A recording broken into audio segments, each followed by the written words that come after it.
the 43. Freeman with play action. Rolls out.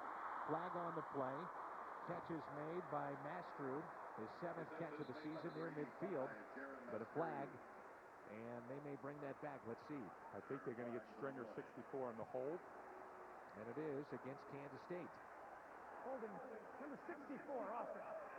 10 yards previous first down. Let's take a look at the replay here. Watch number 64, Stringer. He's going down. He really doesn't. I'm not sure where the hold was on that play. Flag came up, though, late, so it must have been outside of that, but I didn't see anything. He looked like he blocked down and just pushed the man that time prior. Take a look at it again. Stringer, you see him working down, and well, I'm not really sure about that call. I mean, guys never liked us offensive linemen. I guess not. 1st and 20 now. Freeman fires it. Catch is made. Daniel Gonzalez back near the original line of scrimmage. And it's a pickup of 12 on the play for Gonzalez with the catch. Josh Freeman getting into a rhythm now, looking comfortable in the pocket, setting up his feet, delivering the strikes. Brett Stover will visit with both coaches coming up at halftime, and I'll have a visit up here in the booth with Bob Huggins, new basketball coach here at Kansas State. They got some exciting times ahead with Bob Huggins, and Midnight Madness was last night. Packed crowd. We'll visit with Bob Huggins coming up at half. 5:20 to go, first half. Here in Manhattan.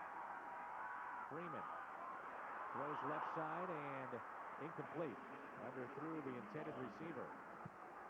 Yaman figures that time working on the outside. And this is where that time you saw Josh Freeman a little impatient. Set your feet, make the throw. You see figures, he's just going to work the quick out. He reads the corner, Grigsby run off. You see Freeman, he knows he's open, but the reason why, he's got to set his feet. Just the patience, and that comes with experience. 3rd down and 8, Kansas State is 0 for 5 in these situations tonight. They trail by 14.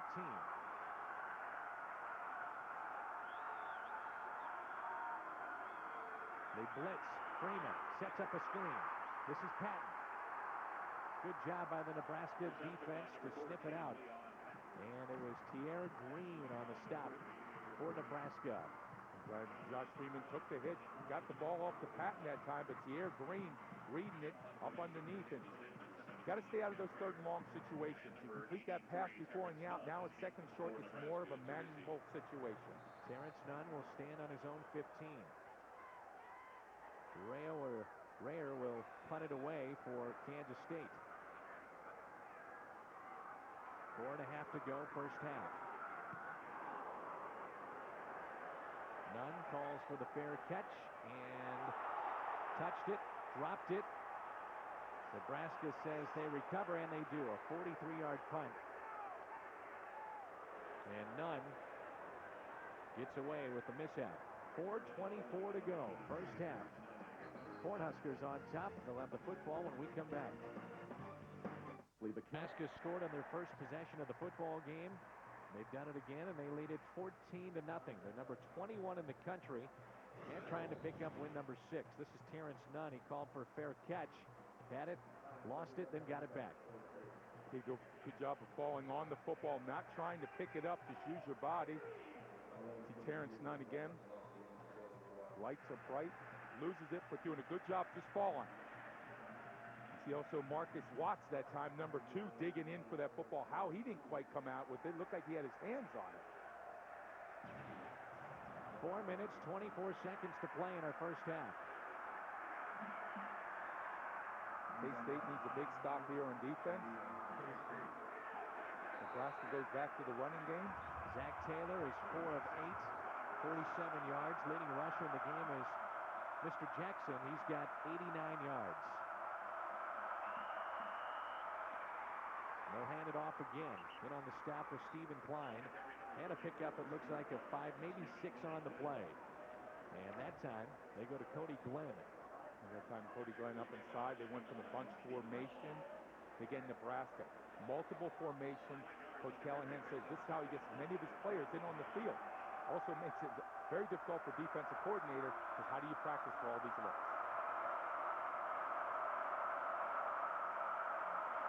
Here's Glenn to the outside. No pickup on the play. Might have lost a yard.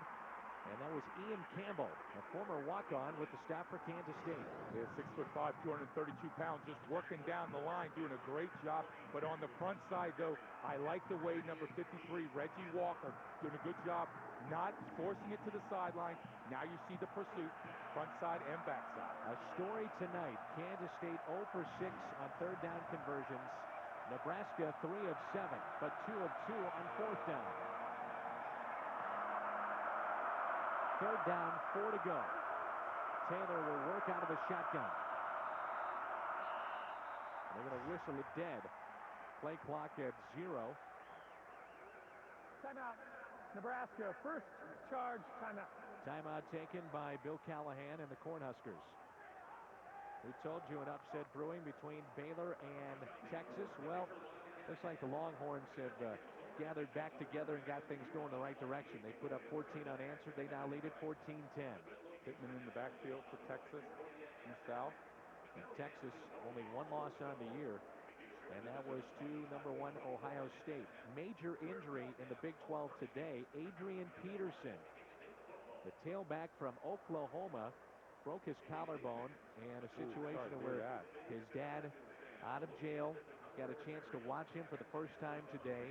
He broke his collarbone, and the folks at Oklahoma are saying that he's done for the rest of the regular season, but might be able to play in a bowl game if the Sooners get there. I don't know if you're going to get to a bowl game without Adrian Peterson running the football.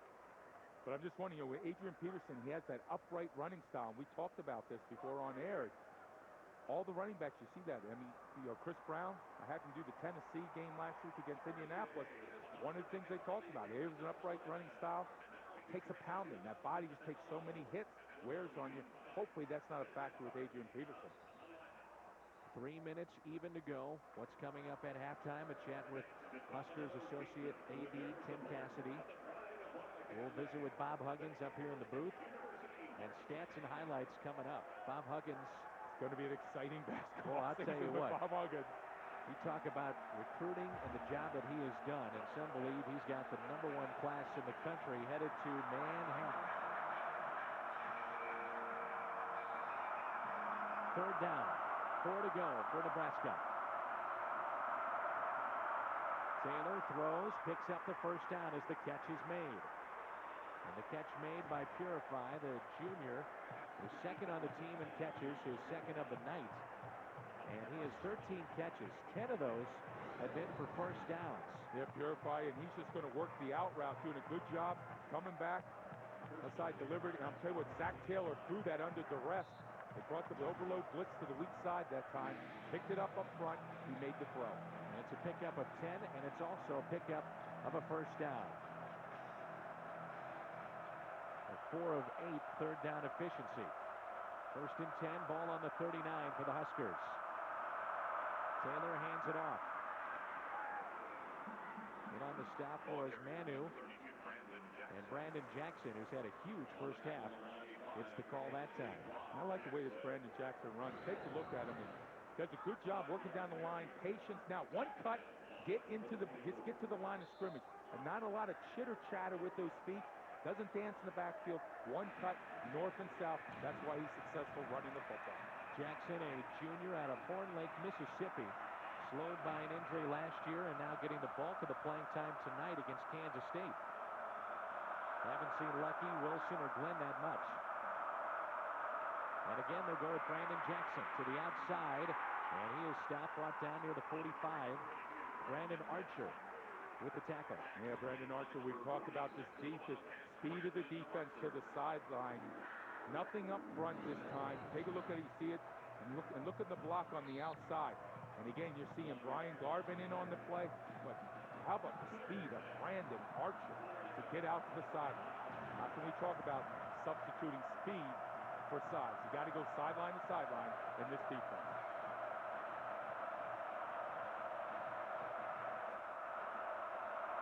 Third and 4. Taylor pitches it, and he's going to be stopped. Jackson is stopped on the carry, and it's fourth down for Nebraska. In on the tackle was the middle linebacker, Zach Dials. Yeah, Rob Jackson did a great job of getting upfield from the defensive end position.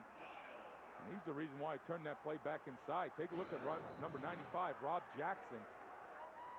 I'm not sure the design of that play, but still he got up inside, even with the kickout block from the guard.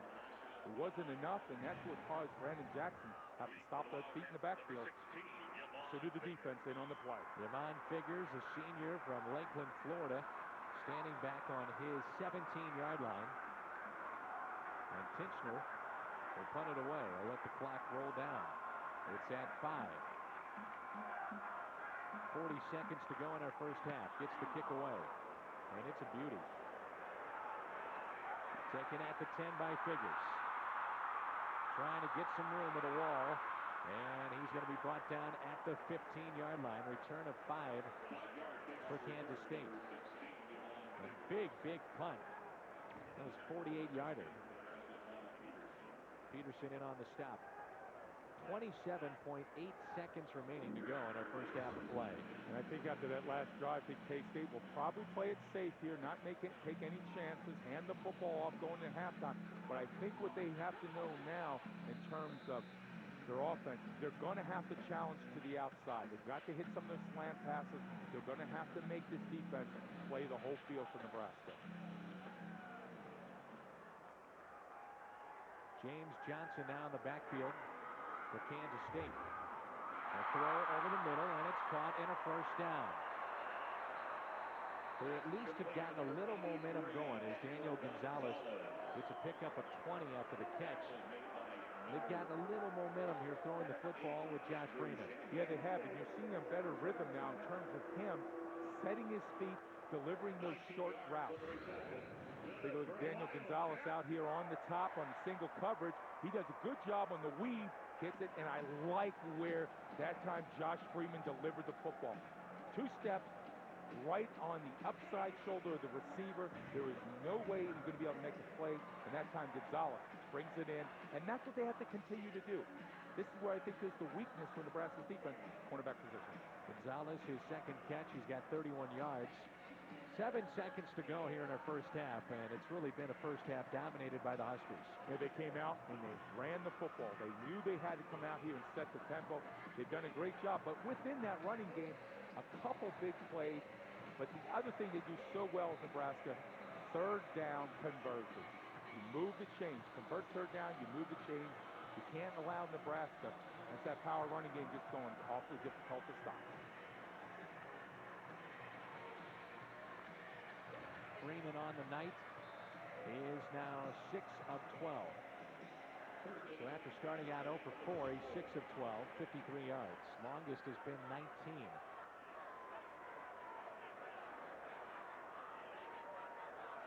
And Freeman will throw the football, and this may do it for the half. The catch is made again by Gonzalez, and they do have a little time on the clock, 0.2 seconds remaining. 0.2 seconds remaining here to go in the first half, and it looks like they're going to take another timeout. And you see Josh Freeman that time feeling pressure in the pocket, rolling out, but doing an excellent job that time of now. Last charge timeout. Timeout here. So Gonzalez will pick up a 30 on that play. Take a look at Josh Freeman. Good job keeping the eyes down the field. Now he's going to roll out. But watch how he resets his feet. And there's the arm strength that they're talking about. Fitting that ball into tight places. I'm not sure if you want to throw that all the time. But there you see Gonzalez again going up for the football. Excellent job. Now, here's the question. Snodgrass, the kicker, his longest is 52. He has made 3 kicks of 50 or more yards in his career. This would be 52. Big points before the end of the half, but you're seeing what Josh Freeman can give you from the quarterback position. You think you're just going to hand it off going in halftime? No, they're going to take their chances down the field. In for a 54-yard field goal attempt for Kansas State. Number 19. You see Meyer, he's the backup quarterback. He'll be the holder. So they're going to say this is a 53-yard attempt. And Nebraska will ice Snodgrass before the end of the half. a 53-yarder right here. This will be the attempt with 0.2 seconds remaining. Bill Callahan can't be happy with the way that the final two plays unfolded as they picked up darn near 55 yards in the last two plays. And we've been talking about it now. This is what they're going to bring into the second half, and this is where they think they can challenge it. Now Josh Freeman in a rhythm. He's got some confidence. Young man sets his feet. He's going to make those throws. I don't know if you need to ice somebody. Isn't 53 yards pretty chilling in itself? I mean, I was out there before the game trying to boot those 53-yarders. Didn't quite get it there. You got to put the pressure on with 0.2 to go. The career long is 57 for Snodgrass, and the longest this year, 52. This one at 53 is what we measure it off at.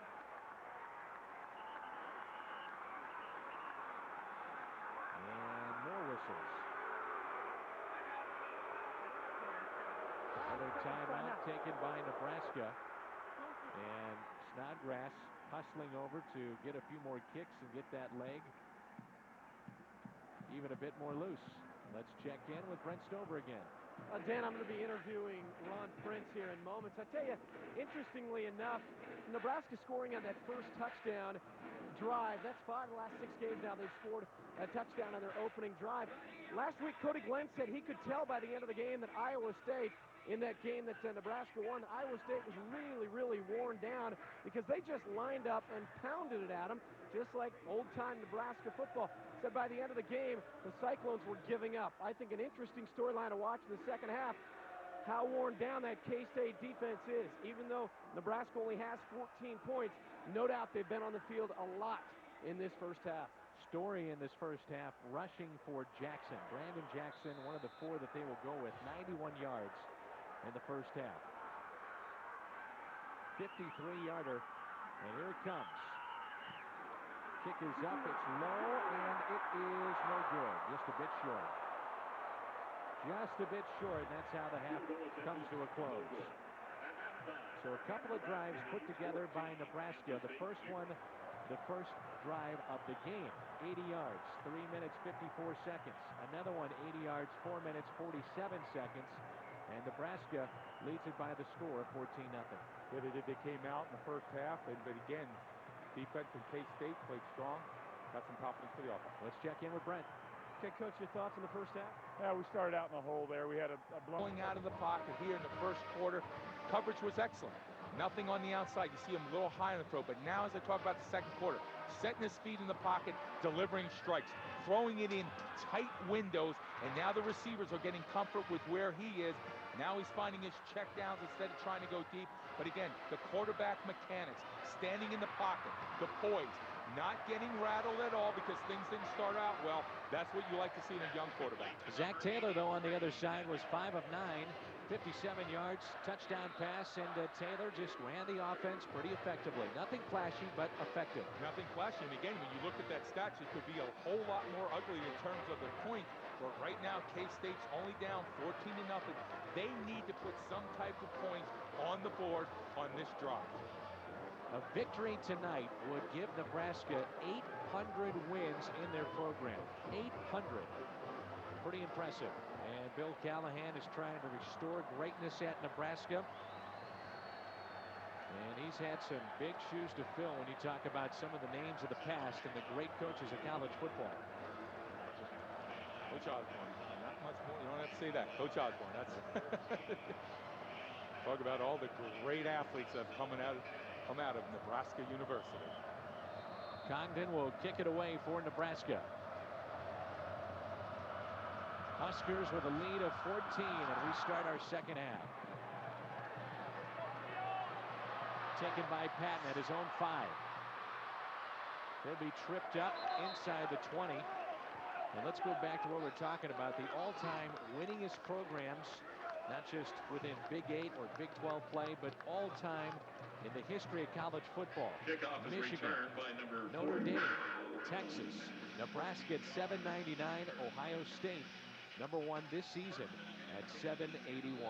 It's a tremendous testament to the recruiting for the university because now, as colleges, the amount of scholarships are limited, to be able to consistently bring in those players that can perform at a high level. First possession, Josh Freeman. And Freeman will swing it out to the left side. Sidestepping a man, making a nice play. As the catch was made, and it's a pickup of about 5 as Brown picked up the 5 yards on the first down. Yeah, finding Patton just coming out on a little, excuse me on that one there. Finding a good job finding his tailback just coming out of the backfield that time. Brown, excuse me on that play. Brown coming out in a little swing pass. And the reason why that's going to be effective now, you're seeing a cover 2 defense, soft corners. If they're going to run off, it gives you the flat every time. Second down and 5. And the ball resting on the 24. Little shuttle pass. This is Brown again. Picks up the first down and then some. Out across the 40. Check that. That's Leon Patton. Pickup of 16. Yeah, now you're seeing that quickness and the shiftiness of Patton. But again, I like the shovel pass this way. How about the great job that time by Freeman? Quarterback mechanics. Keep the eyes downfield. Keep the cornerbacks thinking you're going to go. The linebackers think you're going to keep dropping. Now you just make the pitch to Patton. And Patton with those quick feet. Ball on the 41. First down picked up by Kansas State. Freeman to throw. Pressure. Steps up. Unloads. Intended for Figures just out of his reach. Yamon Figures that time running the post, and I'm telling you, take a look at the coverage here. And I'm going to talk about the cover 2 coverage here. You see the 2 safeties on the back here, and right here you see the zone coverage here. And watch Yamon Figures. He's just going to run the post, and this is the timing. This is what takes experience, getting used to game speed here. And now watch Yamon Figures just take off, and he's got him. He had Jones beat that time by a step. He's got to hook it up on the catch. Second and 10. Ball on the 41 for Kansas State. Josh Freeman again to throw. Trying to set up a screen. And that's incomplete as they try to hook up with Leon Patton. They're looking for Patton underneath, and again, not successful on the play. But you're seeing the mobility of Josh Freeman to be able to elude the rut. And this is what makes him so scary. We have an injury down on the field. And that's Corey McKeon. Yeah. I'm sorry, McEwen. The junior that's a linebacker for Nebraska, one of their top defenders. Had 91 tackles last year. That led the team, and 22 of those for a loss. So McEwen is down. He's out of Naperville, Illinois. Dad, a high school coach. Anchored that defense a year ago through the injuries that they had. And McEwen will step off and limp off the field with a little help. He'll come back. It's a big third down when we return for Kansas State. Zach Bell, linebacker, Kansas State. Morris retreats to the 20 and under. Full staff from Nebraska. And the ball is resting on the 41-yard line, and it's third down and 10 for Kansas State. Kansas State, third down efficiency tonight, 0 for 6. That would be a huge loss if he can't return. Mr. McEwen. 13:48 to go, just underway, the start of our second half of play. Josh Freeman, the first quarterback since 1976. First true freshman to start a quarterback for Kansas State since 76. Now you can understand why he was so highly prized in terms of his ability on the field, what he can do for you. Patton in the backfield. And Freeman will throw. Fires, and it's incomplete, trying to hook up with Daniel Gonzalez, who had a couple of catches in the first half, and Kansas State will have to punt it away. And Nebraska comes on the blitz that time. Josh Freeman feeling the heat. Release point was a little bit higher. But again, that's getting used to the blitz and taking a look at the pressure coming up the middle. Again, Josh Freeman setting his feet. But what happens when you feel that pressure sometimes, your release point changes.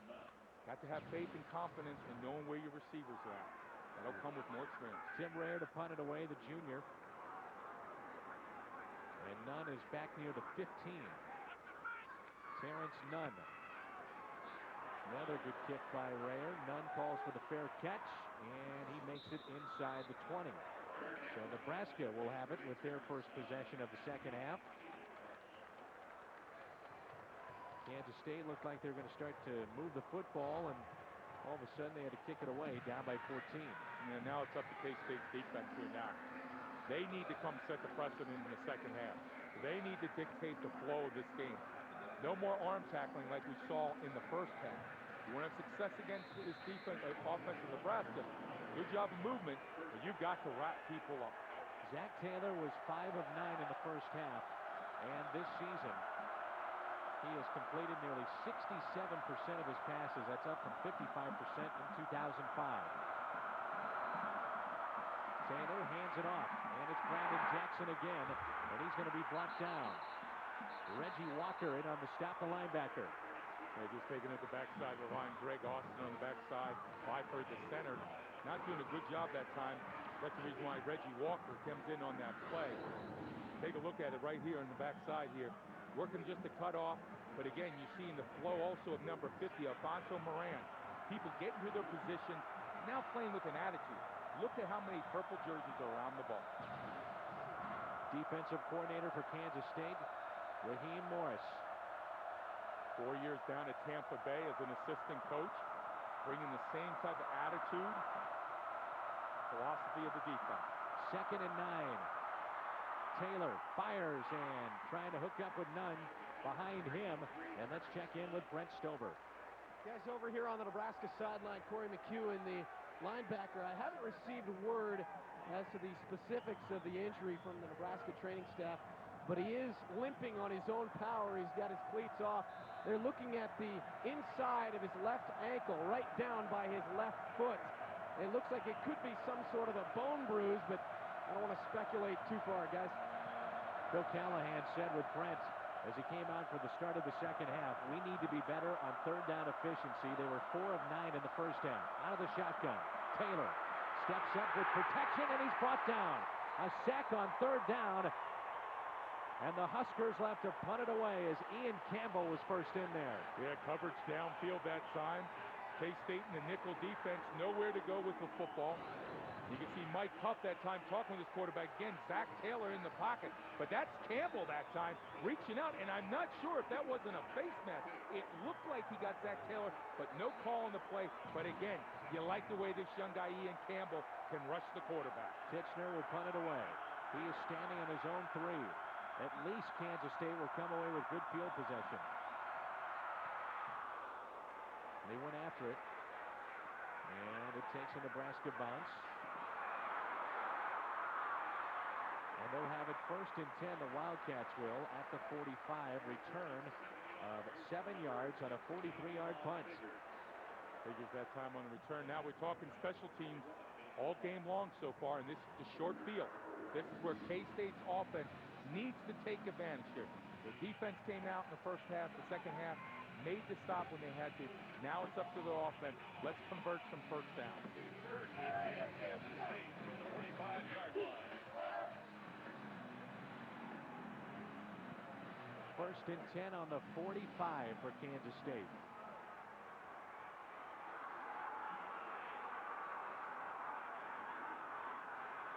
Herrera in motion. He had 1 catch in the first half. Freeman to throw with plenty of time. Unloads, looking for Figures, no catch. Rigsby in on the coverage for Nebraska. Man, that's a tough throw. You're going from your left hash mark all the way across the field to Figures, trying to find someone as he comes back on the little comeback route. That's a tough, first of all, it's a tough throw because you're throwing a long way, but also the ball's in the air for a long time. Don't want to do that many times. You leave the ball out there, bad things can happen. Bill Callahan really felt that the win last year against Kansas State jump-started this program, and their biggest win of the season was at the Alamo Bowl as they beat Michigan. Said they weren't the most talented team on the field that day, but they wanted it more. They beat the Wolverines. Oh, my goodness. Going nowhere is Leon Patton, and Barry Pryor was in there first for Nebraska. Yeah, the penetration that time by Barry Pryor. Defensive tackle. Watch. Take a look at the penetration and the jump that he gets on right here. Here's number 94. Watch the penetration and the block by the backside by the center that time. Brad Rooker, he looked like he was confused. He thought he was going to have help with his tackle working with him. It didn't happen. He was going to second level. Again, take a look at it. He thinks he's going to have help. No one blocks Barry Cryer. That's why he's in the backfield. Loss of 3 on the play. 3rd down and 13. Kansas State 0 for 7 on 3rd downs. They set up a screen going nowhere. Jay Moore, the sack for the Cornhuskers. Again, it looked like a little problem with handling of the football that time, but again, you're seeing the penetration right now, right up front. And again, you know who started that whole thing was character number 90. He cut off the backside guard, Caleb Handy, who's supposed to pull out on that waggle and block Moore, number 44. He can't get there, but again, it doesn't show up as a play for number 90, but he's the reason why that play went nowhere. 4th and 26. Loss of 13 on the play. 2 possessions and 2 punts, and this one not a good one for Kansas State. Nebraska will just get away from it, and the Wildcats will down it inside the 30. It'll be taken at the 28, a 42-yard punt. K-State's offense, I still think they have to take advantage of throwing some passes to the perimeter. I think you've got to try to run to the perimeter. The soft coverage by the corners right now, they're going to go man-to-man. You can run them off. If you get to the edge with some speed, which Patton has, you can look for a big play. I think going tackle to tackle against that Nebraska defense, you're not going to have much success. Brent Stover, what do you have for us? Man has been injured. He's had mono for the last 5 games. He's the starting center for the Nebraska Cornhuskers. Started game number 1. He's missed the last 5 with mono. Returned to practice last week and returned to game action tonight. Played most of that second quarter. We'll see if he's on this drive. He did play the first drive for Nebraska here in the 3rd quarter, guys. Taylor to throw, and the catch is made. And this could be a huge game. Purify inside the 40, lost the football, and Kansas State has got it. A terrific catch for Purify, and now they're going to say the Wildcats got it. Watts picked up the loose football. Turnovers in that time, I'll tell you what. Justin McKinney got saved. He's on the outside. He's going to jump the short route. It looked like that ball got tipped that time by number 90, Child. Yep. Was he down? They're going to review this one. I think he's down. I think they're going to reverse this call. Let's take a look at it. It's a 35-yard pickup if he's down. I think you're right, though, Richard. I think the knee is down. Now, does he have possession? We're going to get a good look here. He's down. He's down. Knee hit the ground. Remember in college, as soon as your knee touches the ground, you're down.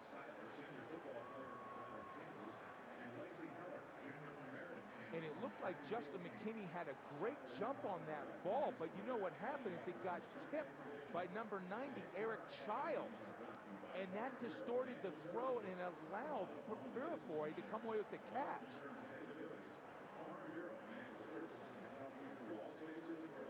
Good call. They're going to reverse that on the field. They'll reverse it. His knee's down. Left knee was down. Attendance tonight, 50,723 here in Manhattan, Kansas. On a gorgeous night for football. First sellout for Kansas State since 2004. And Purify is saying, come on, guys up there. You know my knee was down. He's pleasing. You know what? He might do a little praying right now that they saw his knee go on the ground. He's talking with one of the replay officials before the game. This started in the Big Ten Conference, and now all of Division I college football will do this. They'll use the cameras that are provided by the schools for the jumbotrons, but Division I schools are using this, and it's instant replay with a game that is so quick. And these guys, these athletes are outstanding. And here's the gentleman here that is going to be reviewing the play. But it's the right thing to do. Well, it is the right thing to do because the reason why now is offenses play sideline to sideline. They're so fast. As you said, the speed of the game has changed so much. There's so much ground to be covered. You need the instant replay to make sure you get the call correct. One turnover can change the tide in the game. Left knee down, still has possession. And that's a fumble at that point. But his knee's down. So that's confusing. That's right. So it's Nebraska football. Review.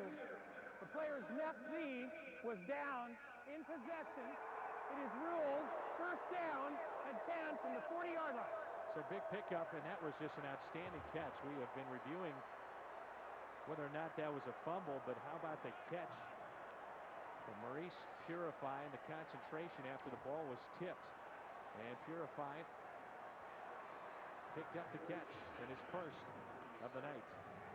Actually was great concentration. As I said, I thought McKinney had a jump on that pass.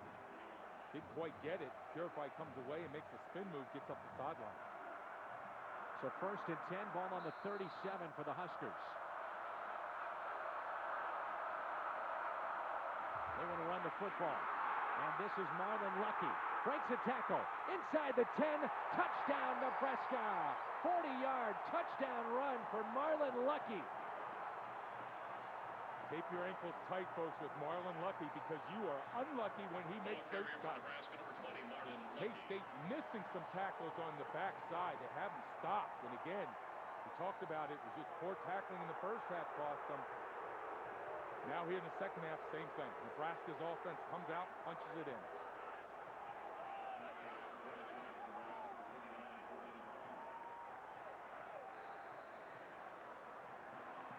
Yard run for Marlon Lucky. That's his 6th touchdown of the year, and the extra point is good.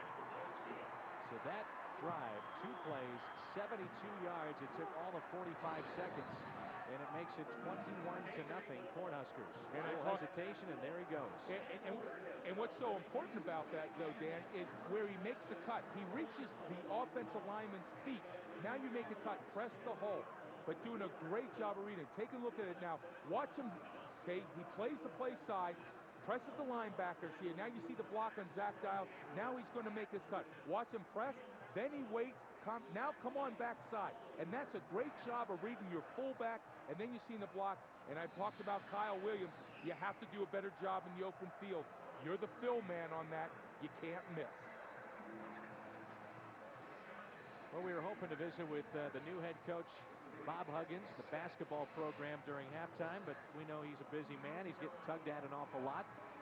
And, Coach, first of all, congratulations on the job, and we're going to spin you around and make sure the folks at home can see you. But congratulations on the job. Why was this the right fit for you at this time in your coaching career? Because of the people. Terrific people here. I mean, from top to bottom, our administration's first class, and it's fun to go to work. You know, it's you know, when you get my age, it's not any fun. You know, it's hard enough. It's a hard job, and if you're not having any fun at it, it makes it even more difficult. So I just love being around the people. Describe what this has been like, the atmosphere here in Manhattan. And I was talking to a buddy of yours today, Charlie Spoonhour, and he said, Coach is loving it right now. Well, be careful now what you call Charlie now. He's actually, I think he's watching the game. Yeah. He said he was going to get sick of his stomach whenever I came on, but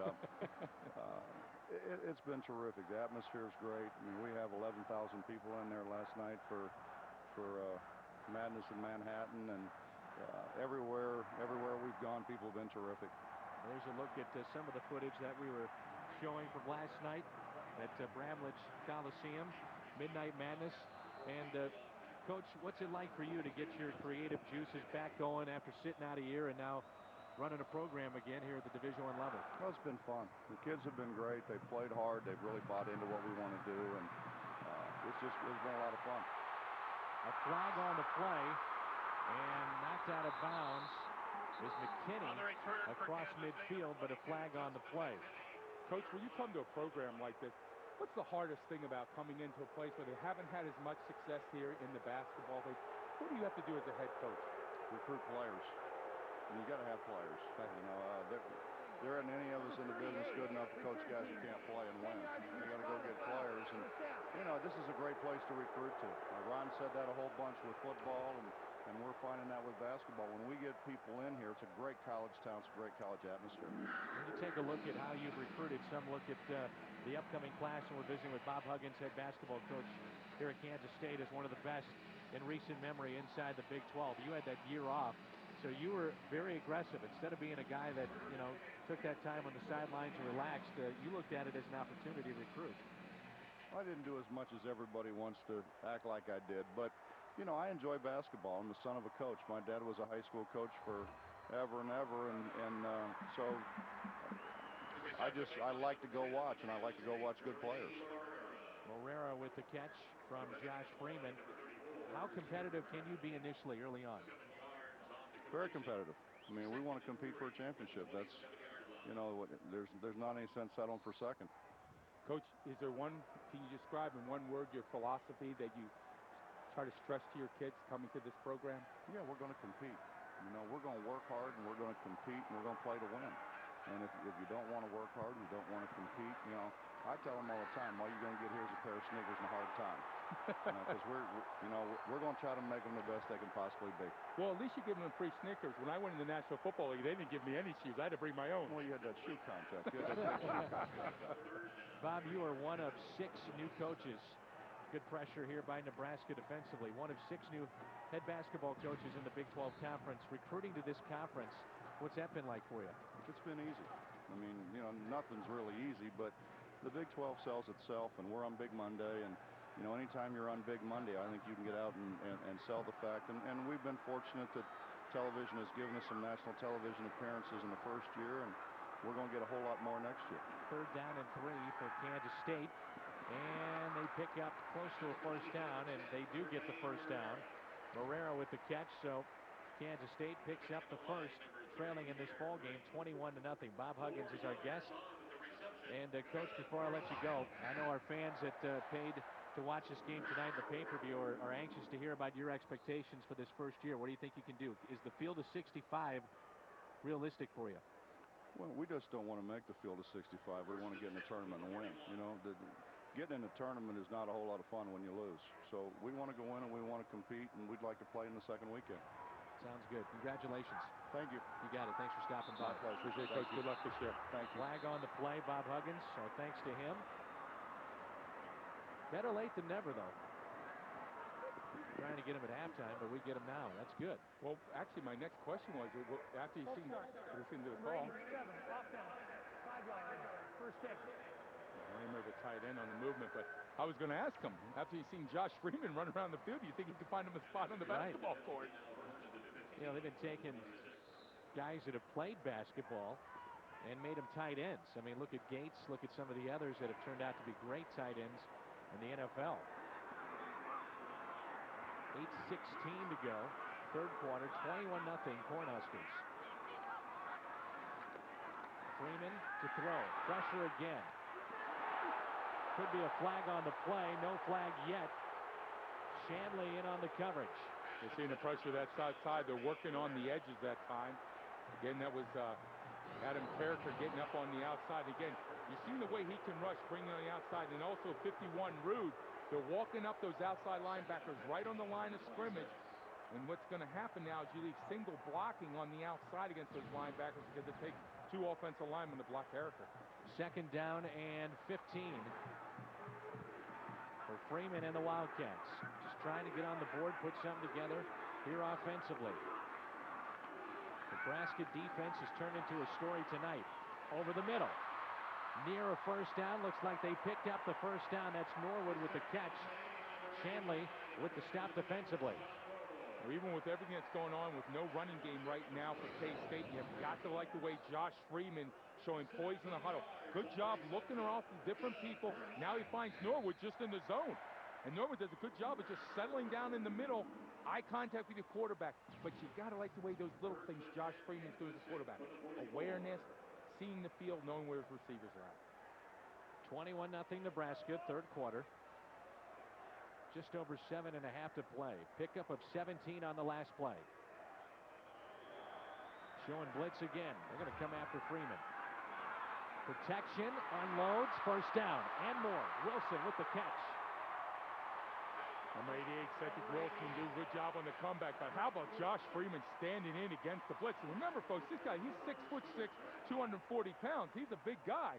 So it's going to take a lot of hits on him. But I like the way he's showing patience in the pocket now, getting comfort level. And again, you like the mechanics. And here you see it on the outside. I mean, I think everybody in the state of Nebraska hit him right now. Led by 54, Ola Dagandora. That's a great name, huh? I don't know if I could say that many times in a row. I know you couldn't. Pickup of 19 and a first down for the Wildcats. Freeman with pressure again, trying to set up a screen and hook up with Patton, and they have struggled doing that. That's the 3rd time I can remember trying to set up a screen. They couldn't quite connect. And what's happening is Dagandoro again. I did it twice. 54 doing a good job of reading that. getting right in the backfield. Now, at center, what you're going to have to do a lot of times, you've got to get a better jam. You've got to stop the feet of the defensive lineman. You just can't give them a free release to the quarterback. Second down and 10, ball on the 37. Good drive here put together by Kansas State. You take a look at the total yards in this game. It's been dominated by the Huskers. Movement on the right side. And flags on the play. Nick Stringer, that's number 77, Michael Friesen.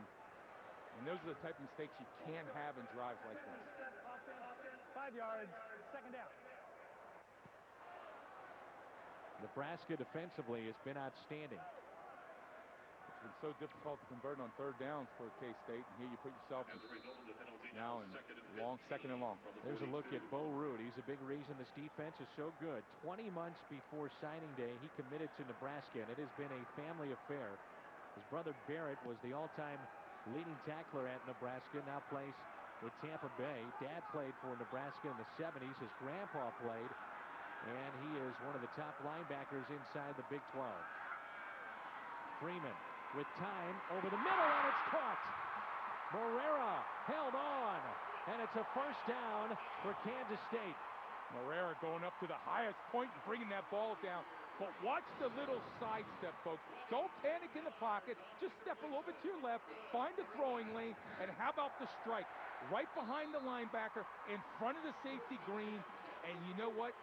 That time, the receiver knows he's going to get hit. Morera holds on to the football. 7 plays, 39 yards in this drive. 4th catch for Morera on the night. They're showing blitz again. Freeman steps up in the pocket, wants to run, and he's going to be brought down, lost a yard on the play. Yeah, that was a really good job on that time. When you bring the pressure to stay in your lanes, don't give an escape route to the quarterback. Number 1, Josh Freeman, too good of an athlete. He finds an open lane. He'll beat you for some yardage down the field. Brandenburg and Steinkuhler in defensively in the stop for the Cornhuskers. Steinkuhler, brother of Dean Steinkuhler, offensive tackle, Outland Trophy winner, then down to the Houston Oilers. Loss of 2 on the play. 2nd and 12. Under 6 minutes to go. 3rd quarter. Freeman flushed out of the pocket. Oh, and a huge loss. And a sack will drop him back to the 37-yard line, and Steinkuhler again was in there with Moore. Yeah, but Moore got a great bull rush. He got a great jump, and he's just going to take Wofford right back to the quarterback. Take a look at him right here on the outside. Watch the bull rush. Hands inside. Now he's underneath. Look how he walks him back, closes the pocket, and again, character on the other side to close the door. As a young guy, Freeman's got to know to unload that football and get it out of play. Yeah, he's just trying to do something, making a play, but you got to have to read the clock. But when a pocket closes that quick on you, it's hard to get anything done. 3rd and 26.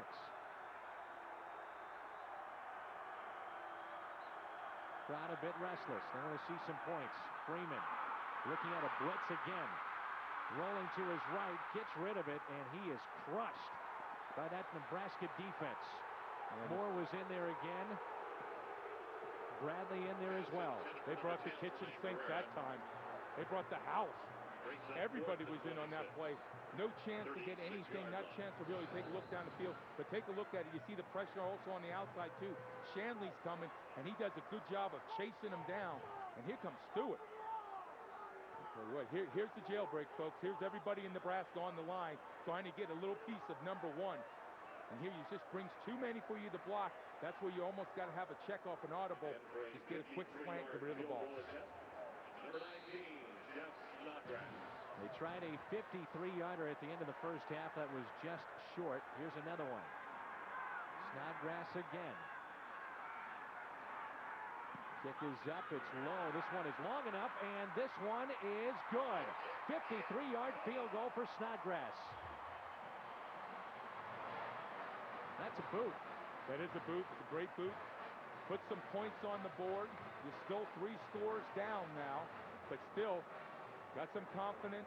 The offense got something on the board. Now it's up to the defense to make some plays. It's a season-long 53-yarder for Snodgrass. Snodgrass doing a good job getting the ball placed. Got that plant foot down, followed through, kept his head down, his shoulders down. Makes the kick. Makes it 21-3, so Kansas State on the board with 4:44 to play 3rd quarter. And let's check in after this 12-play, 44-yard drive with Brent Stover. Yeah, Dan, a lot of growing pains, obviously, under a new regime here at Kansas State. But one positive has been the work of the special teams. You see the long field goal there from Snodgrass, but 5 touchdowns in 6 games coming in, and that is second in the nation, second only to Indiana.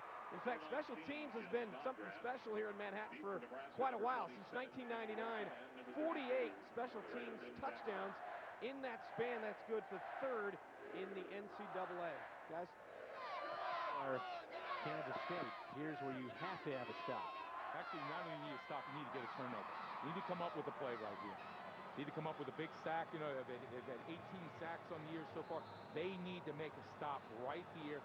They need to set their ground saying, hey, no more yardage. Low kick. And it's taken at the 7. Nunn cuts it up and tackled and brought down. So Nebraska trying to add to their lead, 21-3 with just over 4.5 minutes to play third quarter.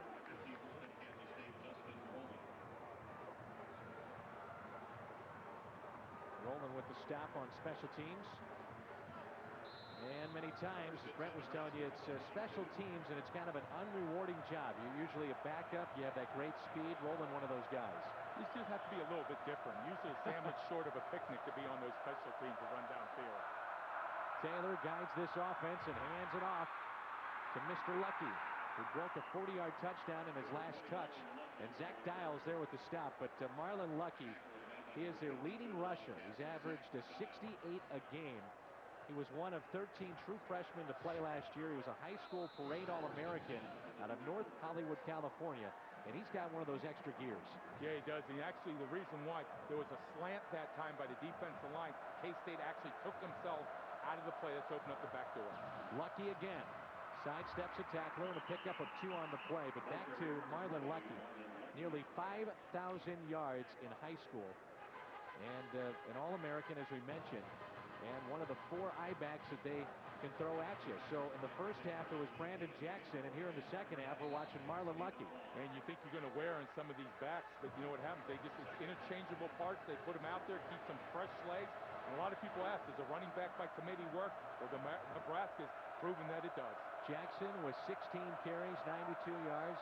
Lucky, 6 carries, 76 yards. And Glenn, 7 carries for 22. Second and 8. They'll swing it out to the right side. There goes Lucky. He's tripped up, and a big third down coming up here for the Cornhuskers. Yeah, but how about Brandon Archer on the outside on that play, going from the outside linebacker? Look at the distance that he covers, that closing speed. We've been talking about it for this defense. They've struggled against the run, but it's tough to go against them on the perimeter. Huskers 4 of 10 with third downs tonight. We talked about a big stop. This is a stop right here for K-State's defense. They need to get that football back to their offense at this point, third quarter. 2:44, 2:43 left in the third quarter. Taylor, 2-step drop, first down. Catch is made by Purify. Purify just working on the single coverage on that side and does a great job of running the slant. Take a look at Purify here. Watch him on the weave, and look how he just gets inside of the corner. Does a good job stepping, using the hand. Now he gets his body inside, and if he can get that position, it's going to be easy pitch and catch. 2:20 to go.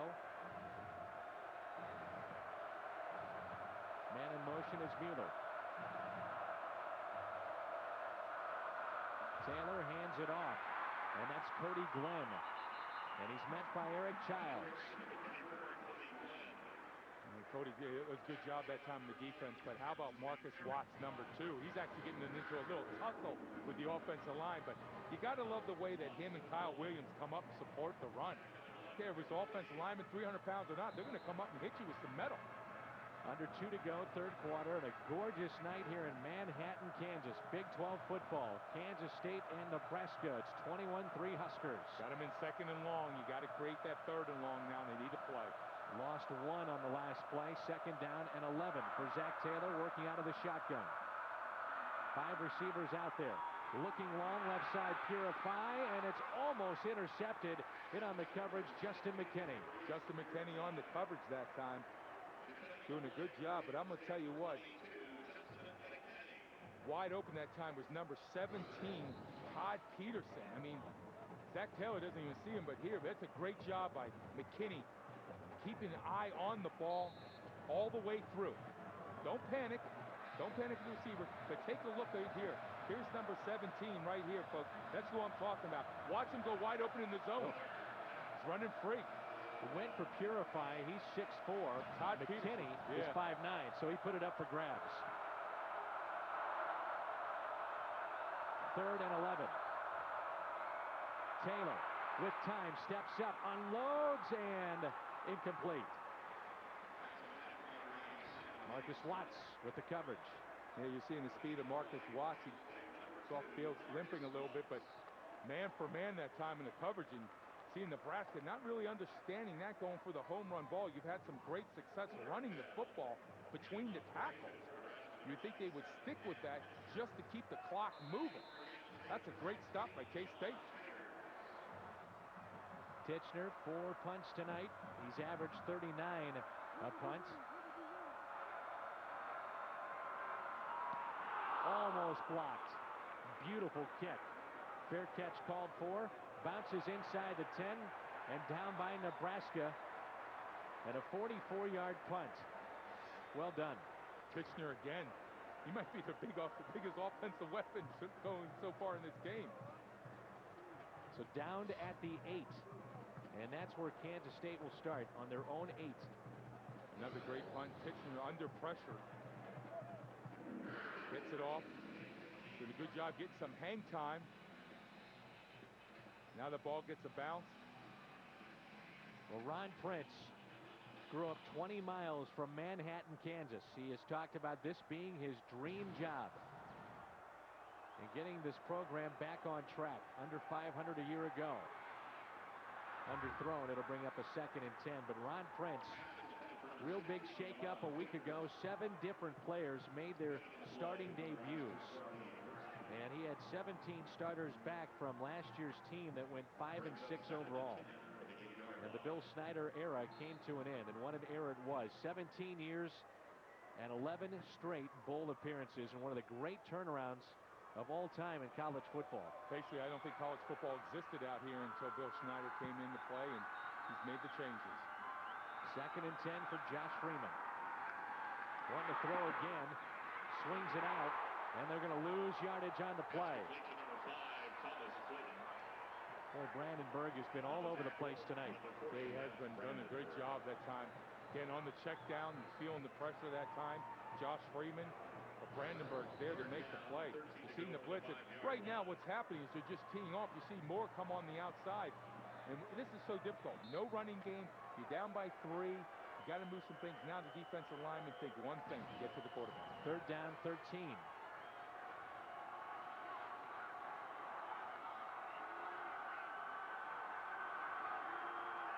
Herrera in motion from the top receiver tonight for the Wildcats. Freeman to throw out of his own end zone. Misfires. And 4th down upcoming. Good coverage that time. Andre Jones, number 25. Freeman just launching that to get it out. Doesn't want to take a sack in the end zone. Mostly a sea of purple inside Bill Snyder Family Stadium, but as always, Nebraska traveling that huge crowd. And you see a little bit of red all the way up to the top, and I think right now K-State's been seeing a lot of red tonight. They'll punt it away, and it's going to be Terrence Nunn. Takes it at the 38, spins out of a tackle, loses the football. It's out of bounds, but it'll stay with the Cornhuskers. And that's how the 3rd quarter comes to an end. Nebraska added to their lead to make it 21-0. And then the Wildcats finally got on the board with a 53-yard field goal. 21-3. 4th quarter coming up. Here's a heads up for all you middle schoolers out there. The Big 12 Conference has teamed up with the College Board to offer this cool new program called College Ed. It's designed to encourage middle school students like us and our parents to start prepping for college now. But College Ed is just one of the ways in which the Big 12 supports education in our local communities. Because the Big 12 believes every student deserves a chance to pursue his or her dreams. Together, we're better. The Big 12 Conference. Are you ready? Value, respected, tradition. We are K-State. Our nationally ranked academic programs and approachable faculty will take you beyond the classroom. Study abroad, leadership, cutting-edge research, a vibrant campus life. Be part of the K-State family. Are you ready?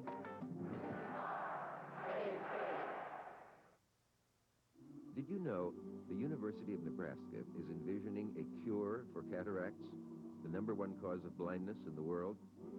And at our renowned center for 723 here in Manhattan, and it's 21-3, Nebraska on top. Big 12 today, let's take a look at what's transpired. From this afternoon, Oklahoma wins the game, but a huge loss is Adrian Peterson, lost for the remainder of the regular season, broken collarbone. Oklahoma State over Kansas by 10. Colorado, look at that, over Texas Tech. Thank goodness the Buffaloes get in the win column.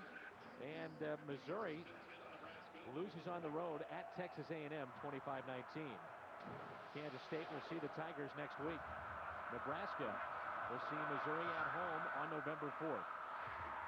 A throw that's caught over the middle by the tight end. That's J.B. Phillips, and Reggie Walker in on the coverage. Update from Texas, third quarter. Baylor jumped out to a 10-0 lead. It's now 35-17 Horns. Yeah, Pittman and that offensive line down there at Texas, and they need to put their nose to the grindstone. They can do it. Great field position here for the Cornhuskers. Up 21-3. Testament to Mac Brown to keep that program going after losing a player like Vince Young. Zach Taylor tonight, speaking of quarterbacks, 8 of 15, 102 yards, no interceptions. Wants to throw, looks far sideline, has a man, and it could be a flag on the play. No flag. No flag on the play. Looking for Franz Hardy. Looked like he may have been grabbed, but it brings up a third down. Yeah, working against McKinney on the outside, but it's good. Let's take a look, see if McKinney was looking at the football. He is. Well, I think he might have a call on that, but it looked like, you know what, both competing for the football. And as long as he's got his eyes, he has every right to that ball. The referee's going to let you play a little bit. He'll let you bump some people and everything. It's okay. Big third down.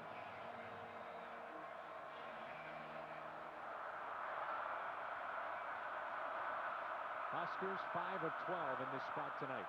Third down. And wrapped up, and they're going to bring him down. Kyle Williams in on the stop as Glenn had nowhere to go, and Quentin Eccles was there too. Oh, he was. I'll tell you what, he did a great job too, and also number 62 for him. Just take a look at the penetration up front. And Quentin Eccles doing a great job against the center that time, number 62, Andy Christensen. And see what's happening is they're slanting to that gap, and Eccles does a great job of working that left shoulder of the center, Christensen, and getting penetration. That's what I'm talking about, gap responsibility. Good job by K-State's defense. Titchener to run it away, standing at midfield. Figures back deep to receive. Angles it towards the left side, and it is going to be in the end zone. Almost perfect again from Titchener, who's been outstanding tonight. Let's recap the scoring for you. As the first drive of the game went to Nebraska, 80 yards, 17-yard pass. As they almost down this inside the 5. It was awfully close. Then they would make it 14-0. Another 80-yard drive. They led it by 14 at half. Then they led it by 21 after a 72-yard drive that just took 2 plays and a 40-yard run by Lucky. And Kansas State got on the board with a 53-yard field goal from Snodgrass. And they need to get something going here if they're going to get back in this game. 13:05 to play. Freeman to throw, looks right side, has a man, and it's caught. Cedric Wilson steps out of bounds and picks up a first. Yeah, you like the rhythm of talking about Freeman now. Getting some time in the pocket. You see Cedric Wilson. He's reading the cornerback. Now, good job against Andre Jones that time. Reading how the corner is playing for deep. He's going to give the underneath stuff. Make your break. Freeman reads it. Connects on the pass for the first down. Freeman, 16 of 32.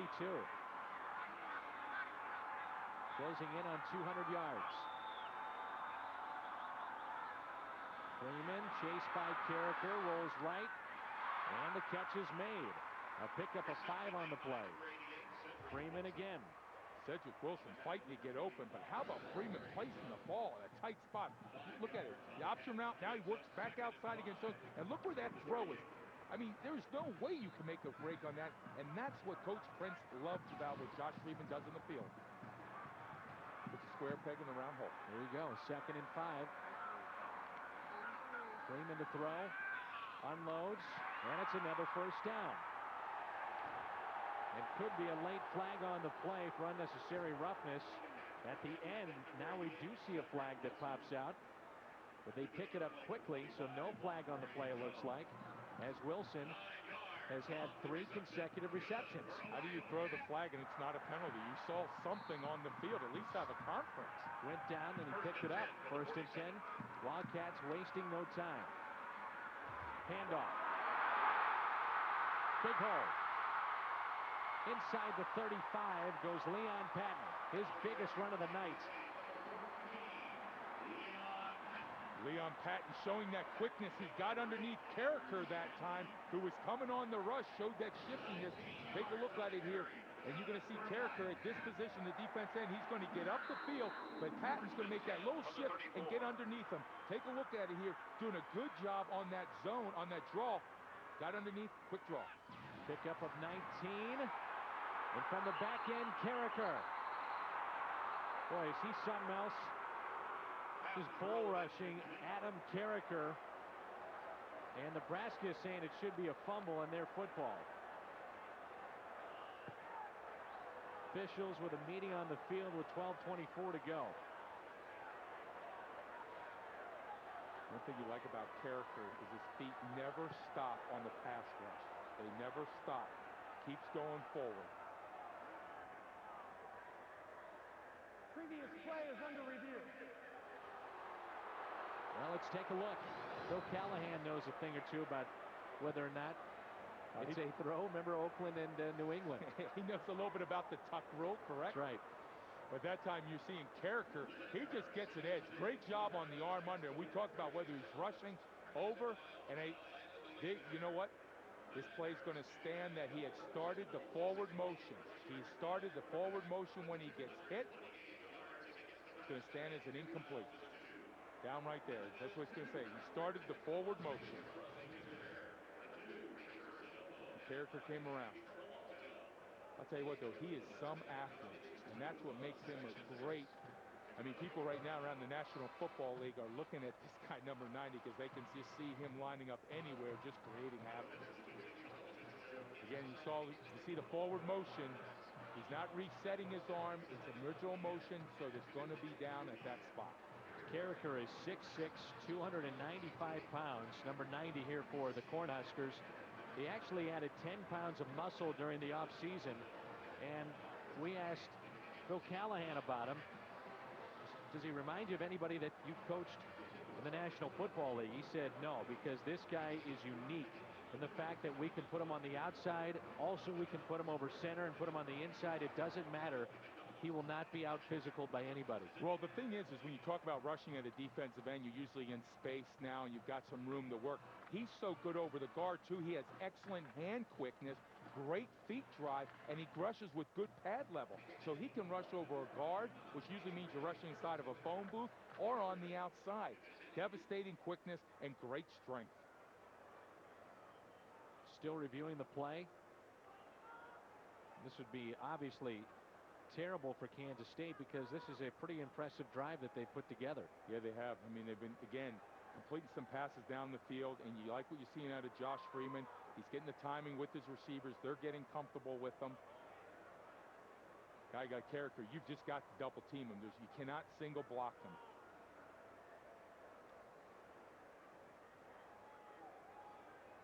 12:24 to go and 12 minutes and 24 seconds away from Nebraska. If they can hold on to a historic win tonight, it would be number 800 all time in their program's history.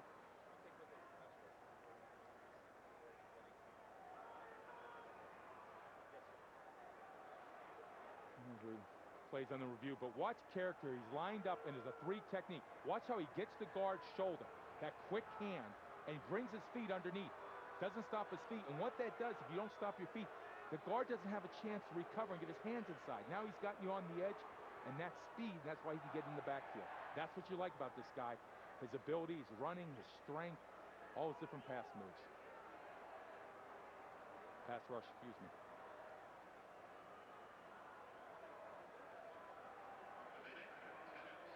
I'm not sure what's taking so long on this play. I think it's pretty self-explanatory. He started with the forward motion. It's just like in the National Football League. One of the complaints that we hear in the college game is that sometimes these can take too long. I mean, here we have sold-out crowd, first sellout since 2004, 50,000 plus, and they want to see the play reviewed and then make a call. They are approaching now 4 minutes in this review. Well, in the National Football League, they changed the rule. It has to be done.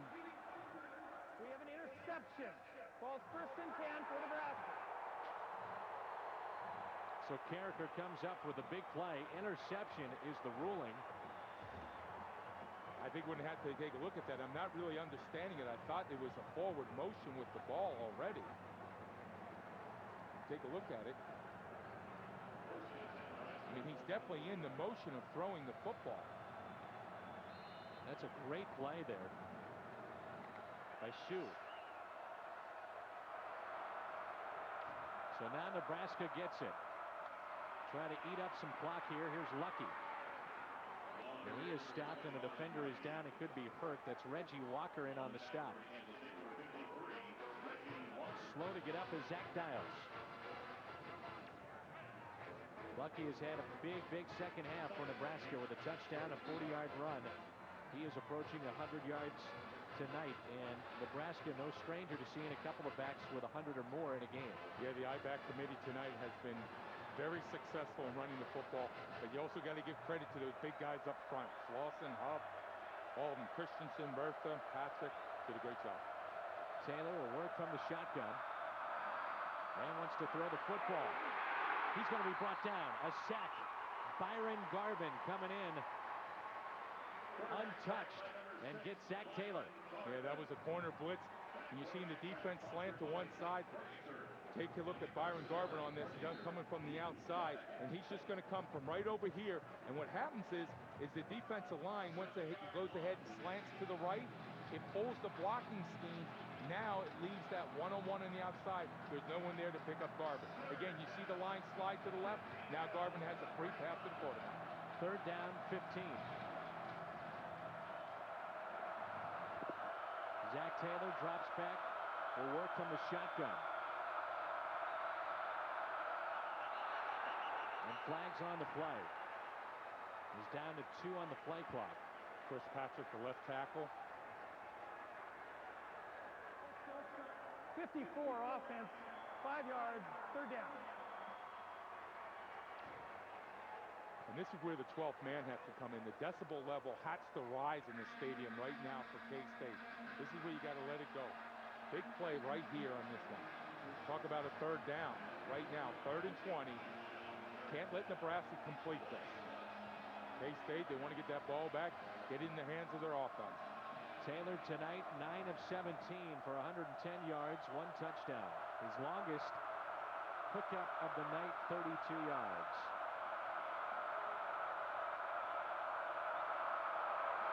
Little shovel pass. And bouncing it to the outside is Jackson. And he's brought down by Zach Dials. Zach Dials, and that also Brandon Archer missed the tackle, but again, you see him getting to the sidelines. You've seen the pursuit of the defense. Speed of the defense to the sidelines. Cover up, not allowing Mr. Jackson any cutback opportunities on that shovel pass. 10 minutes to go. Take a look here again on the shovel pass now. Watch Jackson take off. Archer misses him, but you see the pursuit, and Zach Dials inside out played that. Keeps that play from going back. Not, hopefully, then you have a chance to make first down. Play clock at 15, 14. They'll let it tick down. Figures is back on his own 25. Nebraska has the luxury of letting it tick with a lead of 21-3. They come after it. The kick is away. A beauty. Figures back, falls for it, and gets it inside the 30. And takes it at the 28. A 38-yard punt. See now what Mr. Josh Freeman can do in the fourth quarter. Again, create some of that magic like he did last week. Led the Wildcats to touchdown drives of 95 and 58 yards last week. Out of Kansas City, Missouri, just down the road, Grandview High School. And his senior year, he was just awesome. 2,600 yards, 33 touchdowns, and now starting as a true freshman. Very fluid for somebody that tall and that big at the quarterback position. Freeman drops back, avoids a rush, sidesteps a man, rolls to his right, throws, and completes it to the 45, stepping out at the 47, Morera. And a pickup of nearly 30 yards on the play. Morera, one of the top receivers for the Cats. Character on the rush, but then you see Morera doing a good job staying alive. Come back to your quarterback. Keep that eye contact. Josh Freeman finds him for a big first down. Freeman really creative on that play. 5 catches for Morera, leading receiver for the Wildcats. Little touch pass to the outside, looking for Morera. Couldn't hook up. He was under pressure that time, just as he threw the football. Take a look at it. And you like the way he's moving around in the pocket, buying some time. And that time, Freeman, just as he released it, and that's why that football sailed on him. 2nd and 10. 9:07 to go. They have brought the house against Freeman here in the second half. I mean, they have blitzed and blitzed and then blitzed some more. They have been. They've been successful, but you got to like the way Freeman's handled it. False start, offense, 5 yards, second down. In the offsides, these are the mistakes you can't afford. Now you're putting yourself in 2nd and long. You want to stay in a manageable position. If you're liking the way Josh Freeman, awareness on the field, where his receivers are at, under control, good mechanics. Freeman is 19 of 37, 1 INT, and that was on the last possession when Carricker got to him, 220 yards. Rolling to his left. Guns, and it is a catch. Great catch again by Morera. Woo. Take a look at Josh Freeman's eyes. Watch him on the waggle just roll out and throwing a laser. This is a laser, folks, and I like the way he gets set up. See how he gets his shoulders turned? Now he can put some mustard behind that football. Look how he keeps contact with the receiver. Ball's held high. Now he can release it quick and put some oomph on that pass. Boy, that was perfect. Looking to the other sideline and almost intercepted. Put it up for grabs. Andrew Shanley was there. And Cedric Wilson on the double move. That time Shanley read it. Safety over the top. But again, that's where now you're going to look at maybe the double moves on the outside. You've been throwing the short routes. Now maybe a little stutter pass. Look for the corner route. Ball is on the Nebraska 34. 2nd down and 10. Showing blitz again, and here they come. Freeman avoids one man. Rolling to his right. Leads the receiver, and a catch. A first down again inside the 20. Stuart Bradley was there to try to defend, and Rashid Norwood. And I'm going to tell you what, it starts with Patton. Watch him pick up Brandenburg just enough. Look how he comes back inside. Good job on picking up the inside rusher. Now Freeman can handle the outside rusher using his athletic ability. Makes the pass and the catch. 19-yard pickup. 1st and 10. Looking end zone and misfires. Looking for Morera again. That was a really good job played before by Leon Patton. Having eyes, knowing what's happening, knowing that inside rusher can hit your quarterback quicker than the outside. Here you see him, Freeman again, getting some time in the pocket. Makes it, put some air underneath it. Just a little too much. Looking for Morera in the corner. It's Tier Green with the coverage. Brother is now playing in the NFL. Quick pass. And a play that takes him inside the 10 with Daniel Gonzalez. That's a great job that time, Gonzalez. An excellent call that time by K-State. You're reading the soft coverage. Okay, if you're going to give me that cushion, we'll just run the little bubble screen, the wide receiver screen that time to Gonzalez. Gets it, works inside, picks up the first down. Gonzalez will limp off. It looks like he picked up a cramp on the play. And so now it's 1st and goal on the 7. Numbers piling up for Freeman. 21 of 41, 258 yards. Freeman to the outside. Good job defensively as Norwood couldn't get in. Stewart Bradley there with the stop. He makes a touchdown-saving tackle on that play. I mean, and Nebraska's just sending everybody. I think they've got some recruits dressed up. They're just sending the house on every play. But Josh Freeman not having any part of it. Not getting rattled at all. 2nd and goal from the 4. Freeman hands it off. Patton to the 2, to the 1. Dives. No indication yet. Just short. What you got to like about Patton, he's not the biggest man in the world, but he's got a heart as big as General Patton. Watch him underneath on this handoff. Now watch the leg drive, folks. You don't, folks, that comes from the inside. That's not coaching. That's just desire to get in the end zone. 3rd and goal from the 1. Patton is stuffed. 4th down coming up. And I'll tell you what, Barry Cryer got penetration that time.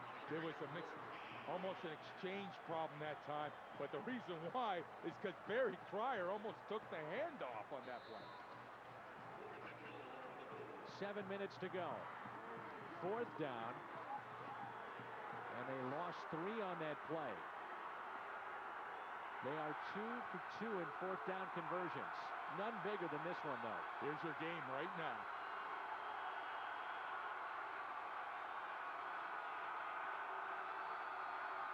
Coming after Freeman again. Throws end zone. It's back to Nebraska. Back in Nebraska, under pressure that time. Josh Freeman, no chance of delivering to the outside. Nebraska just brought more than they could block. Huge stand for the Huskers. Yeah, here's the handoff. First of all, we're going to take a look at Patton. I talked about Cryer. What's number 54, excuse me. That's Daganduro who got in the backfield that time also. And also Barry Cryer. Take a look at it again. I'm not sure what. The reason why Cryer was in there, they had a problem on their blocking. Right tackle didn't come down at all. And here's on the last play, Brandenburg on the blitz. Again, we take a look at Patton. You saw the problems up front, communication in terms of blocking. Big stand for the Huskers. 6:34 to go here in Manhattan. They lead at 21-3. Nation in sacks, and they put together a pretty good unit, anchored by Carricker and the linebacking core, and they come up with a big stand. Yeah, they did on that job, especially on that running play. The stop against Leon Patton that time. Those 2 inside guys, Cryer and Daganduro, have done a great job against the run all night long for Nebraska. 6.5 to play. Nebraska will take their time and take precious minutes off the clock with a big lead here of 21-3. Taylor will hand it off. A big hit down there by Justin McKinney. Boy, was that a big hit. Also in on the stop was Kyle Williams. Yeah, Kyle Williams, both him and McKinney filling on that backside. Sitting at home, and you talk about this defense, what it is get up the field, get to the quarterback, but everybody's got responsibility. You're not going to play one guy. You get to a spot, and if everyone fills it, you do a good job. They didn't do a good job tonight. You see the rushing yards, but a lot of that, though, is just due to poor tackling by K-State. Different formations constantly, it seems like, from the Huskers. Taylor wants to throw from his own end zone.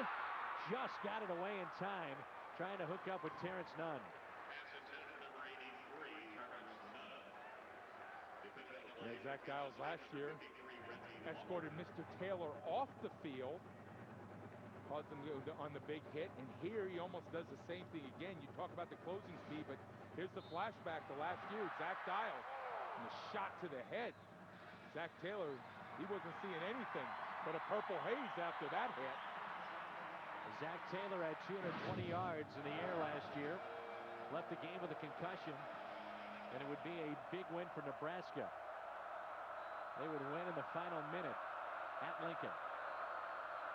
Third down. Taylor throws, has a man, has a first down. Boy, he is shifty. That's Purify, and he gets across the 25. He does, and that time he's working against number 6 that time at the cornerback position, Byron Garvin. And Byron Garvin's in single coverage, and he's got to make that tackle. If you're going to keep everything in front of you, you got to make sure you wrap up in the open field. He doesn't. Allows for the more yardage and the first down, and that's a big play. And again, we're talking about it all night long. Poor tackling in the open field by K-State. Zach Taylor is from Norman, Oklahoma. Dad played defensive back at Oklahoma in the late 70s and coached at Kansas State in the mid-80s. And now Zach Taylor guiding the Nebraska offense. Taylor tonight 11 of 20. 136 yards. Hands it off to Marlon Lucky. Pick up a 5 on the play. Marlon Lucky showing some great patience too. Follow behind that big offensive line. Huff, Austin, Patrick, getting the movement. Talk about when is the running game needed? Right now. You want to put the nail in the coffin, this is how you do it. Murphy, left tackle, 76, doing a good job. Jackson with 92 yards on the ground. Lucky with 83. Cody Glenn with 22. Hand off to Lucky again, and he's going nowhere. Quentin Eccles in on the stop. But this is where this Nebraska offense can wear you down too, because they've got the 4 I-backs that we've talked about. So one gets a little tired, bring the fresh guy in. Without a doubt. And that's what a running game does. It just takes the wind out of the sails out of a defense. It tires out those legs of the defensive linemen. They don't quite have that jump. You see him just on the side. You have Cody Glenn and Kenny Wilson on the sidelines there. He's starting on any other team right now.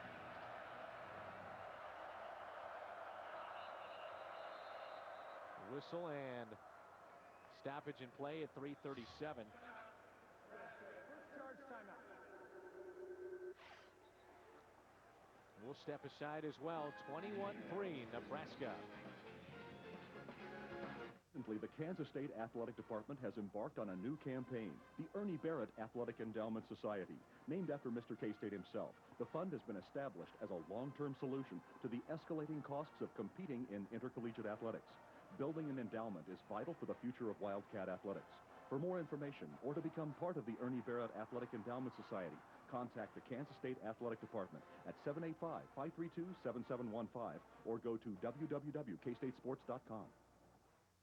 Nebraska basketball. Same ball, new game. You ever watch tennis? We're going to play baseline to baseline. I don't know how much these seats sell for, but you better get those seats. Chiropractic man going to make a living. I think the fans of Nebraska deserve this, is that every day we leave the court is that you have played harder than the other team. Nebraska basketball. Same ball, new game. A win tonight, and it is historic when you consider where Nebraska stands as far as the all-time great programs in college football history. If they can do it tonight and hold on, it looks like they will. It's number 800 in this wonderful program's history. A tremendous program, and just the talent level they bring in year in and year out. And we were just talking about the running backs, I-backs, and how about this guy, Johnny Rogers? He had some speed, and this guy, Mike Rozier. He was the best of them all coming out of Nebraska.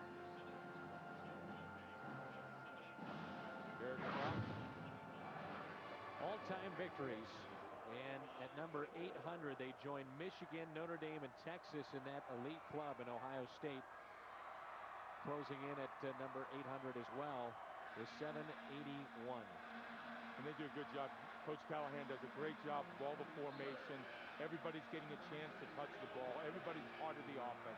Great team atmosphere. Want to thank our director tonight, Kevin Schenk, our producer, Mark Holsey, Metro Sports crew out of Kansas City. It's been fun.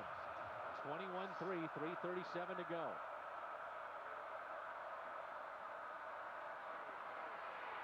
Zach Taylor looks across the middle and picks up another first down. And he hooks up with Nate Swift, his second catch tonight. Finding him just underneath, and again, finding a little time in the pocket. Getting some pressure from the outside that time. Coming around, and I'll tell you what, the one guy, though, who has played a game for K-State is number 56, Quentin Eccles. Watched him on film, and I knew he was good against the run, but I'll tell you what, tonight, doesn't always show up. I know the stats are ugly, but he's been in the backfield every play. 1st and 10 for the Cornhuskers. And there's your man making that stop. Yeah, he's in on the play. And you know what? Linebacker that time, Archer's going to get the play. But you take a look at it. When you can control the center the way he does, such a big man, as we've talked about, he's as wide as he is tall. Take a look at him on the nose right here. Look how he brings his feet against the double team. Don't stop your legs. Now he sheds the blocker. And that's the reason why your linebackers have an easy path to make the tackle. Just over 2.5 to play. Put a man in motion. J.B. Phillips lines up on the other side.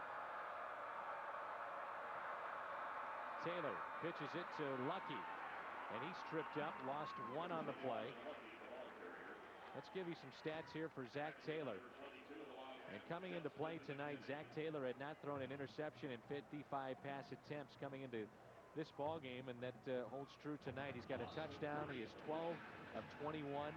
And it's been a rushing attack. We talked about it at the start of our telecast, how they'll pass and they'll run. And they'll do it effectively with 4 different guys. Well, tonight, Jackson, Lucky, and Glenn have been the main 3 of the 4. And they have. And they've done a tremendous job on the cutback. Again, patience in the running game. And I really thought that defensive front, the movement, would create problems for Nebraska. But my hat's off to them. They did a great job meeting the challenge, getting movement up front. So what do you say about Nebraska now? Cornhuskers will go to 6-1. Their only loss is against USC. Last year, it was a win over Kansas State that propelled them to the Alamo Bowl against a Michigan team that's fighting for a national championship this year, and they beat them. So, I mean, this team is on a little bit of a roll right now. And when you talk about the Big 12, they are going to be right there for the Big 12 North, but also nationally, they came in number 21. And after this game tonight, that's win number 6. Well, you know what? It's almost like fighting Mike Tyson. They come out in that first quarter and they hit you with so many punches. The running game, the passing game, so powerful up front for them. I don't know if there's any defense that can slow them up right now. Take a look at what they have left. Big one coming up with Texas, Oklahoma State, and then they'll host Missouri, and then at Texas A&M, and they've got Colorado as well. Colorado picking up their first win today. And that could be for that, for right now for the Big 12 North, that game against Missouri. No doubt. And Kansas State goes to Missouri. Then they've got Iowa State at Colorado, against Texas, and then at Kansas. And I'm going to tell you what, for K-State, Josh Freeman, he's proven he can stand in against anybody and make the throws. Now what you got to do is let this guy go out in the field. Give him everything on the field. You know what? He has the confidence, the poise, the leadership. What they need to improve on is that running attack. Because if they get the balance of that passing attack, this offense will be very good. Pretty big night for that young man. You could see he was a little shaky at first, but they brought everything as far as stunts and blitzes against Josh Freeman coming after him. And he held in there pretty well. When you talk about a true freshman, 23 of 44, 272 yards. He did throw an interception, but that was after Carricker had hit him and the ball kind of popped away and was intercepted. And you can see the comfort level. Now he's understanding the speed of the game and where his receivers are going to be at and what he needs to do. And he's made tremendous leaps and bounds tonight in terms of understanding the game. It's only his second start ever at this level. A long way to go. Yeah. Out of the shotgun, Taylor with pressure, sidesteps a man, then he's going to be brought down. And Brandon Archer in there again for Kansas State. Yeah, we called number 46 things a few times tonight, huh? Tell you what, he brings it on the blitz. Does a good job being elusive. Doesn't stay blocked. Top tackler for Kansas State out of St. Paul, Minnesota, Brandon Archer. Taking him on the blitz again. You see in the slant by the defensive line, and then Brandon Archer, he just doesn't stop working. He didn't stop working that time, working against Lyndon Murphy that time, the left tackle. Doing a good job with his hands. Shaking, weaving, and getting off, and then in on the tackle. So the Cornhuskers 27-25 win a year ago at Lincoln against Kansas State, and tonight they have a lead of 21-3 on the road. And, you know, for Kansas State, they're going to look at this film, and they're going to see a lot of good plays on defense. I know people think I'm crazy. You look at the stats, but you look at how many good plays they had, and then it was the big play. They'd have 2nd and long, they give up a first down. They'd have 3rd and long and give up a first down. Or they do a good stop on 1st down, 2nd down, they give up 7 or 8 yards. And it was all because of something they can correct. Fundamentals, tackling, getting your head in front, wrapping people up. 4th down and 30 for the Huskers, so they'll punt it away from their 15 as Titchener is back there again on his own 15. And Figures is back deep to receive for Kansas State, standing on the 29. Titchener has had a very good night. Excellent night of placing the football.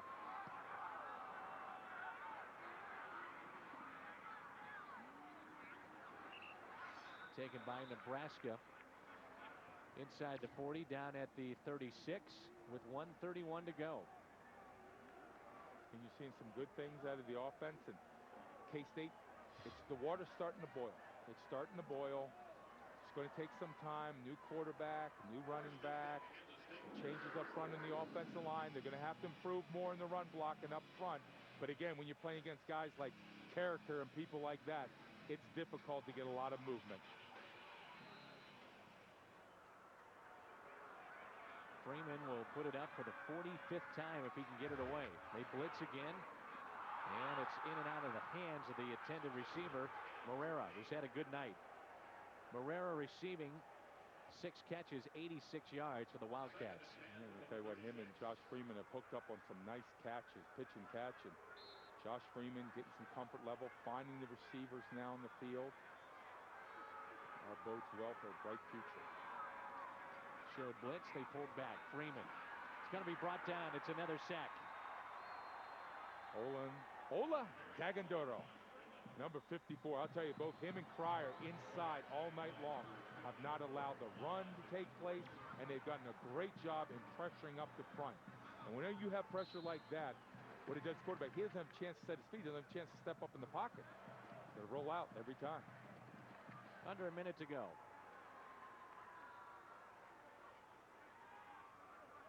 Much of this 50,000 plus has left for the exits.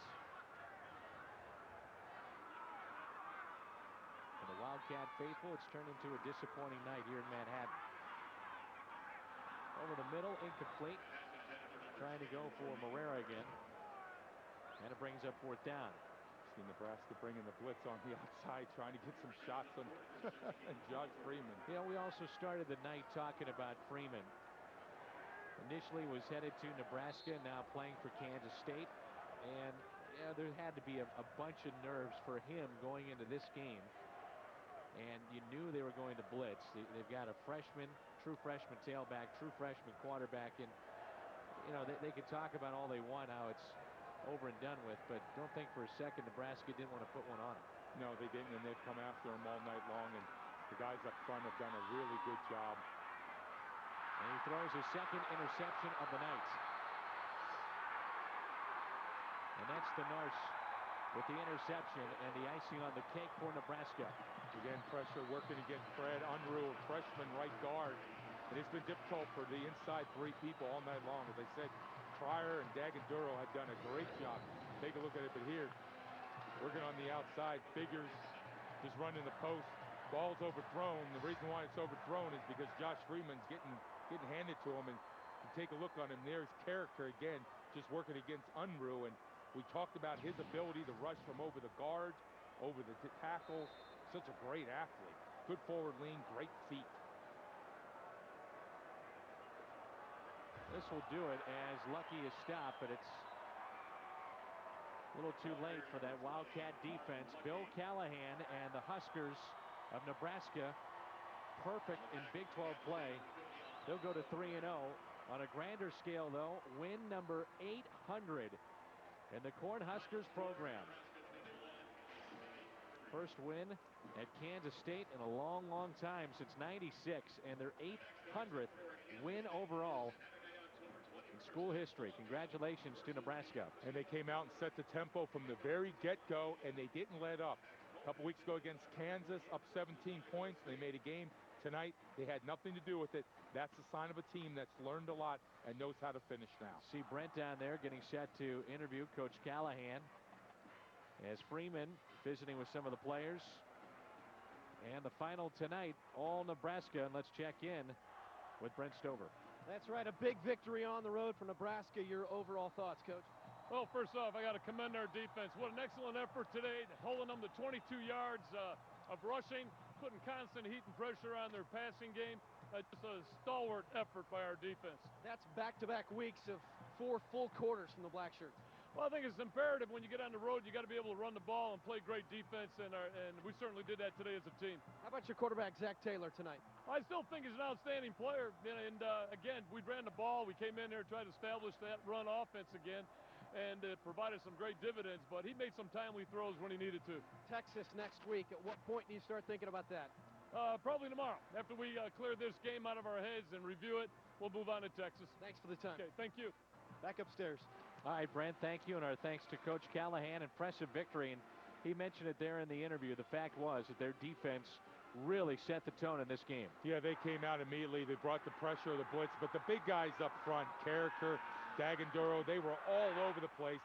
And when you can shut down the run, now it just frees up everybody on the blitz. Sue that time, number 93. He was the big stop that time. Barry Cryer, and you saw some confusion up front that time by K-State on the goal line in the red zone where it's been a disaster. But number 90, a freak of nature, and how big he is and how good of an athlete. NFL teams right now are licking their chops to get him in the first round. Zach Taylor efficient tonight, as Brent told you. 12 of 21, 149 yards and a touchdown. Brandon Jackson with 92 yards on the ground. Marlon Lucky with 71 and a touchdown. 40 of those 71 yards coming on that scamper for the TD. And Cody Glenn had 22 yards as well. We mentioned the name of Zach Taylor. He's standing by with Brent. Okay, Zach, your overall thoughts on this one? It was a good win by the whole team. You know, everybody played well, and you know, it's tough when you come on the road. You just got to play great defense, which we did, not turn the ball over, and that's what we did also. Can you talk about your maturation process from when this West Coast offense got here with Bill Callahan until now? I think I've just learned to manage the game a little bit better. You know, not force throws like I did last year, and you know, as long as I don't turn the ball over, our team's gonna have a great shot to win because we have such good defense. How about the Black Shirts? They're phenomenal. You know, they got that stop down there in the red zone at the end of the game, and that sealed the deal right there. Do you have enough solid I-backs, or do you need a 5th or a 6th? No, I think we're good right now. Congratulations on the win. Thanks, sir. Nebraska quarterback Zach Taylor. Guys back upstairs. Brent, good job. Thanks. Yeah, he's got enough, I think, in that backfield. More than enough, but I'll tell you what, the one thing I like about Nebraska I was worried about was on the road. They came in, they knew what they had to get done. They took the crowd out, and that's what the running attack, and that's what Coach Callahan told us. You can set a precedent and set the tempo. The running attack did it. They did tonight. They controlled the tempo from the beginning to the end. Bill Callahan said he'll probably look at it tomorrow, start thinking about Texas. I'm wondering once it hit 000 if he starts thinking about Texas tonight. He started thinking Texas from that moment on right now. He's understanding what he can do, but he's got to have the confidence now knowing what his team can do on the road and the way the Black Shirts played on defense, but also up front. Offensive line tonight for Nebraska got the job done. Kansas State, they dropped this game here at home. The final 21-3. They're now 4-3 overall, 1-2 in the Big 12. Nebraska, big win, 6-1, only loss at USC. They're 3-0 inside the Big 12 Conference. For Brent Stover and Richard Boldinger, I'm Dan McLaughlin. Thank you very much for being with us tonight. Again, our final 21-3. Nebraska next week. They get Texas. Kansas State will be at Missouri. Big night for the Nebraska offense and their defense. They roll. 21-3 the final, and so long from Manhattan, Kansas.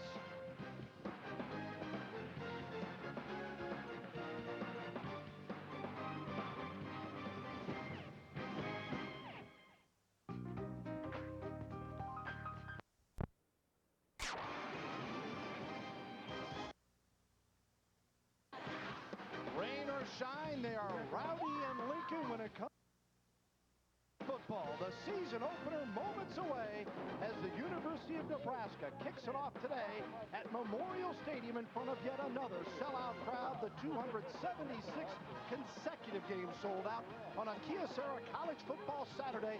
They host the Louisiana Tech Bulldogs. Welcome, folks. Bill Land along with Dave Lapham. Glad to have you with us here in Lincoln. And boy, are they pumped about the Huskers, and rightfully so, Dave. Well, they should be, Bill. They won their last 3 football games. They went to Colorado and manhandled the Division North champ 30-3, and then they turned around and beat Michigan in the Alamo Bowl. Will the momentum carry over? Well, we'll see. I mean, Louisiana Tech in this decade, they've gone down to Tuscaloosa, beaten Alabama. They've gone to East Lansing and beaten Michigan State. They are a quality opponent. We'll see if that momentum carries over today in Lincoln for the Nebraska Cornhuskers. Certainly one of the reasons the Huskers are